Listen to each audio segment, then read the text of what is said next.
அஸ்ஸலாமு அலைக்கும் friends, welcome to kitchen cooking. நான் தான் உங்க குட்டி செஃப். இன்னைக்கு நம்ம கிச்சன்ல ஒரு ஸ்நாக்ஸ் ரெசிபி தான் பார்க்க போறோம். உங்ககிட்ட உருளைக்கிழங்கும் பொட்டுக்கடலை இருக்கா? அப்புறம் அதுக்கு வெயிட் பண்றீங்க, வாங்க இந்த ஸ்நாக்ஸை இப்பவே செஞ்சு பார்க்கலாம். நம்ம இன்னைக்கு செய்ய போகிற ரெசிபிக்கு 3 மீடியம் சைஸ் உருளைக்கிழங்கு எடுத்துக்கோங்க. 2லேருந்து 3 டேபிள் ஸ்பூன் அளவுக்கு பொட்டுக்கடலை எடுத்துக்கோங்க. ஃபஸ்ட்டு நம்ம உருளைக்கிழங்கை வேக வைக்கணும். அதுக்கு தோல் உரிச்சிட்டு ஒரு மீடியம் சைஸ் பீஸஸாக கட் பண்ணிட்டு ஒரு குக்கருக்கு மாற்றிக்கோங்க. கிழங்கு வேகிறதுக்கு 1 கப் அளவுக்கு தண்ணி சேர்த்துக்கோங்க. கூடவே தேவையான அளவு உப்பு சேர்த்துட்டு குக்கரை மூடி வச்சு இதை மிதமான சூட்டில் 4லேருந்து 5 விசில் வச்சு எடுத்துக்கோங்க.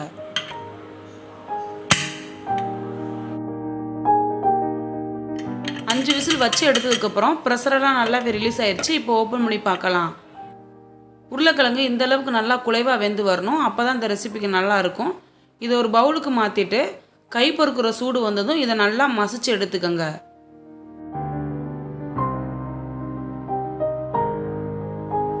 இதுக்கப்புறம் நம்ம இதுக்கு தேவையான மீத பொருட்கள் சேர்த்துக்கலாம். ஒரு பெரிய வெங்காயத்தை சின்ன சின்னதாக வெட்டி சேர்த்துக்கோங்க. ஒரு துண்டு இஞ்சியும் சின்ன சின்னதாக வெட்டி சேர்த்துக்கோங்க. ஒரு பச்சை மிளகாயும் வெட்டி சேர்த்துக்கோங்க. கூடவே கொஞ்சமாக கருவேப்பிலை சேர்த்துக்கோங்க. 1/2 டீஸ்பூன் கரம் மசாலா, இது சேர்த்தா இதோட டேஸ்ட் இன்னும் நல்லாயிருக்கும். கொஞ்சமாக உப்பு பார்த்து போடுங்க. ஏற்கனவே நம்ம கிழங்குல வேறு உப்பு சேர்த்துருக்கோம். அடுத்து இந்த டிஷ்ஷோட இன்னொரு ஹீரோவான பொட்டுக்கடலை 2லேருந்து 3 டேபிள் ஸ்பூன். இதை நல்லா பவுடர் பண்ணி எடுத்துக்கோங்க. இந்த அளவுக்கு நல்லா நைஸாக அரைச்சி எடுத்துருக்கணும்.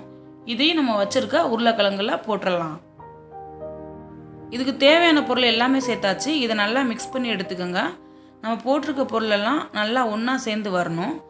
இதுக்கு தண்ணி சேர்க்கக்கூடாது. சப்போஸ் நம்ம தண்ணி சேர்த்துட்டோம்னா அந்த ரெசிபிக்குரிய டெக்ஸ்சர் வராது. இந்த அளவுக்கு நல்லா சாஃப்டாக வந்திருக்கணும். அடுத்து இதை உருட்ட ஆரம்பிச்சிட வேண்டியதுதான். அதுக்கு கொஞ்சமாக கையில் எண்ணெய் தடவிக்கோங்க. அப்போ தான் ஒட்டாமல் வரும். ஒரு சப்பாத்தி உருண்டை அளவுக்கு எடுத்துக்கோங்க. நல்லா உருட்டிட்டு 2 கைக்கு நடுவில் வச்சு கொஞ்சமாக அழுத்தம் கொடுத்தாலே ஷேப் கரெக்டாக வந்துடும். வடை கட்லெட்லாம் செய்வோம் பார்த்தீங்களா, அதே ஷேப்பில் தான் இருக்கணும். மீத இருக்க மாவையும் இதே ஷேப்பில் எடுத்து வச்சிடலாம்.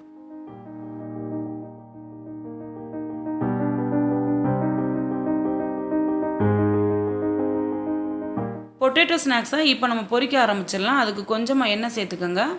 எண்ணெய் சூடானதும் நம்ம தட்டி வச்சுருக்கோம் பார்த்தீங்களா, அதை எடுத்து ஒன்று ஒன்றா வச்சுருங்க. எல்லாத்தையும் ஒரே நேரத்தில் சேர்க்க வேணாம், அப்போ கொஞ்சம் ஃப்ரீயாக வேகாது.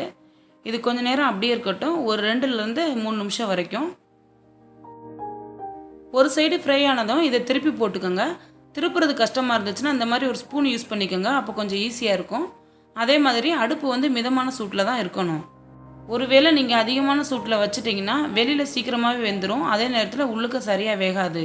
இது மறுபடியும் கொஞ்சம் நேரம் அப்படியே இருக்கட்டும்.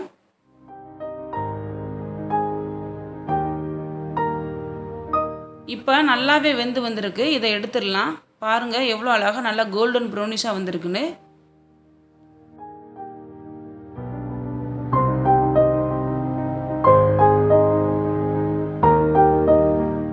இந்த ஸ்நாக்ஸ் ரெசிப்பியை செய்கிறது ரொம்ப ஈஸி தான். குழந்தைங்க நல்லாவே விரும்பி சாப்பிடுவாங்க. நீங்கள் மார்னிங் டிஃபனாக கொடுக்கலாம், அப்புறம் ஈவினிங் ஸ்நாக்ஸாக கூட கொடுக்கலாம்.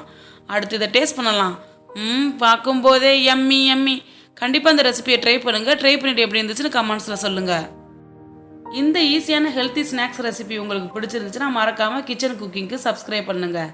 சமையலுக்கு புதுமை சேர்க்கட்டும்.